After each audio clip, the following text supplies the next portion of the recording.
On se retrouve pour la dernière vidéo sur les multiplications de fractions. Cette fois-ci, nous allons aborder le cas où nous avons des nombres relatifs, c'est-à-dire positifs ou négatifs, des nombres décimaux, et puis surtout le cas où les nombres sont un peu plus grands.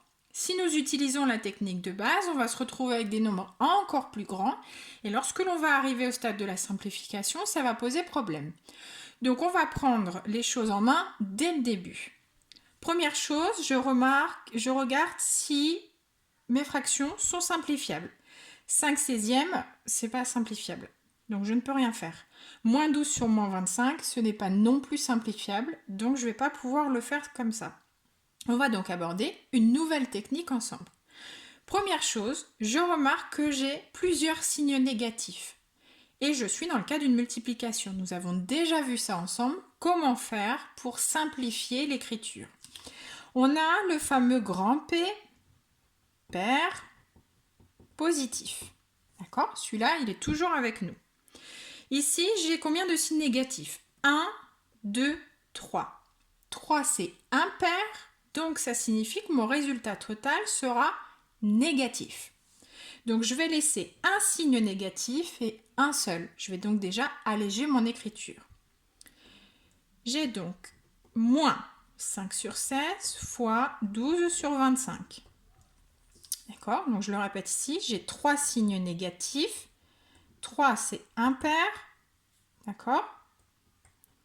Donc, le résultat total sera négatif. Ça, on l'avait déjà vu ensemble quand on a travaillé sur les nombres relatifs. Maintenant, je vais donc mettre tout sur une seule fraction. Donc là, vous allez me dire, c'est déjà ce qu'on faisait avant. C'est vrai. Seulement là, si je multiplie 5 avec 12, je me retrouve avec 60, qui est déjà un grand nombre. Et en dessous, multiplier 16 par 25, ça va être un nombre encore beaucoup plus grand. Et pour simplifier, ça va être compliqué. Je vais donc décomposer mes nombres. Donc ça, nous l'avions vu lorsque nous avons travaillé les nombres premiers. Donc n'hésitez pas à reprendre la leçon sur les nombres premiers pour vous aider ici. Alors, 5, 5 ça reste 5, je ne vais pas pouvoir faire grand chose avec 5. Par contre, 12, je vais pouvoir le décomposer. 12, c'est 2 fois 6, c'est aussi 3 fois 4. Hop, sûr. Ensuite, 16. 16, je vais devoir le décomposer aussi. Alors, 16, 4 fois 4, ça fonctionne.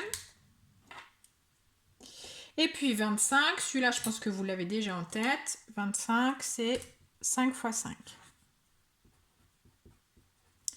Donc, pour le moment, je n'ai absolument pas touché au résultat, d'accord? Pas touché au nombre, je les ai juste décomposés. 12, je l'ai remplacé par 3 fois 4. 16, je l'ai remplacé par 4 fois 4. Et 25, je l'ai remplacé par 5 fois 5. Pourquoi est-ce que je n'ai pas mis 2 fois 6 ici? J'aurais pu, d'accord, ça ne pose pas de problème. L'objectif de ces décompositions, c'est d'arriver à trouver des nombres qui soient identiques en haut, donc au numérateur, et en bas, c'est-à-dire au dénominateur. Puisque tous les nombres qui vont être identiques au numérateur et au dénominateur, on va pouvoir les retirer. Par exemple ici, j'ai donc un 4 au numérateur et un 4 au dénominateur. Donc, je les enlève. Attention, si j'en enlève un en haut, je ne peux en enlever qu'un seul en bas. Ensuite, j'ai un 5 au numérateur et un 5 au dénominateur. Même chose, j'en ai qu'un seul en haut, donc je ne peux en retirer qu'un seul en bas. Voilà. Maintenant, je vais réécrire ma fraction proprement. Il me reste en haut seulement 3 et en bas, il me reste seulement 4 fois 5. Là, j'ai quand même bien allégé. Et maintenant, il me suffit de faire le calcul. Et si j'ai bien décomposé en haut, je n'ai plus rien à faire une fois que j'ai le résultat. Donc en haut, 3 reste 3. 4 fois 5, 20. Je vérifie. Est-ce que 3 et 20 sont dans la même table? Non. Donc ma fraction est irréductible. À vous de jouer.